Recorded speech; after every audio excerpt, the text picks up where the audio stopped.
A recent bear attack on a 10-year-old boy is renewing the push for the state to take action to deal with the growing bear population. On Sunday in Morris, a 10-year-old boy was dragged by his leg by a bear while in his grandfather's backyard. The bear was eventually scared away when a neighbor threw a metal pipe at the animal. The bear was euthanized on scene and tested for rabies and some other diseases. Now, all this comes as we've seen more than 66 bears break into homes so far this year. That is actually a brand new record. Local lawmakers say that they are doing what they can to take control of this problem. And joining us right now is State Senator Craig Minor, who represents Litchfield. Senator, thank you for being here this afternoon. We appreciate it. Thank you for having me. You know, we talk about the population exploding, and as we were just citing some of those numbers, we really are seeing record numbers, right? Yeah, I would say that there really is no natural predator for a bear, and their survival rate, as I'm told, in the first year is about 70% after birth, and it goes into the 90+% after the first year. So there's no doubt that the population has been continuing to grow, at least over the last 10 years.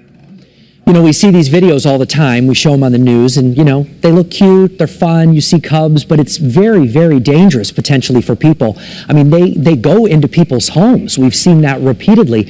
What can anyone do right now to try and control the population? Is there anything here? So I've had a conversation with the commissioner of DEP and the governor. They were both kind enough to have a rather long conversation after Sunday's unfortunate situation, and that was my the sentiment behind my wanting to talk to them was what can we do now? The legislature certainly is not in session. What are individuals lawfully allowed to do? And it seemed like after that conversation, they're not lawfully allowed to do much of anything. If you can chase it away with a pan, that's okay. But if you want to shoot it, that's a problem.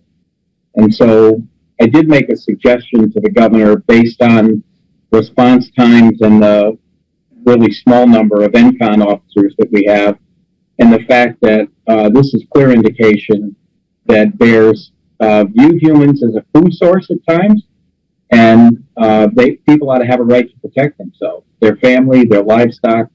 The numbers in all those categories have continued to go up over the years, and despite what some people would like us to believe, they can be dangerous, and they are beautiful. Now, correct me if I'm wrong, I don't think you're running again, right? So your term will end soon? That is correct. My term ends somewhere at the end of December, first part of January. Okay, what would you like to see happen, though? Is this something you will continue to work on even after you're out of office?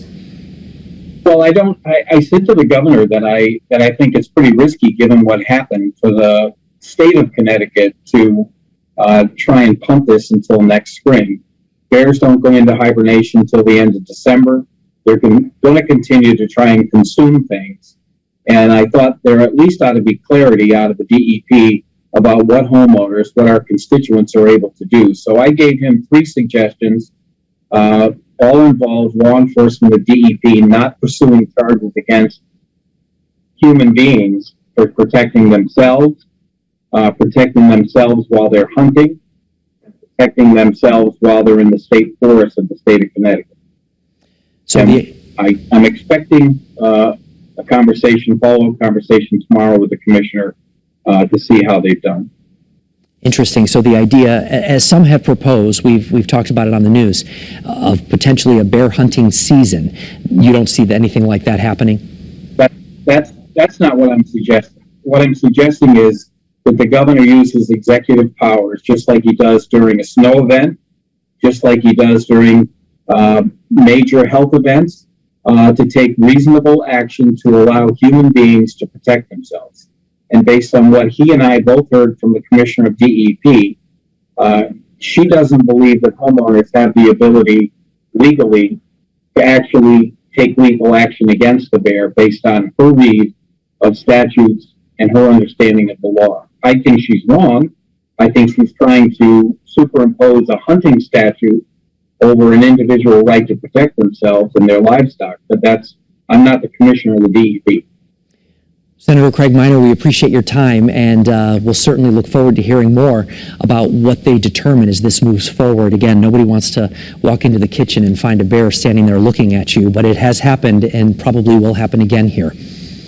Yep. Thank you. Thanks for having me. Take care.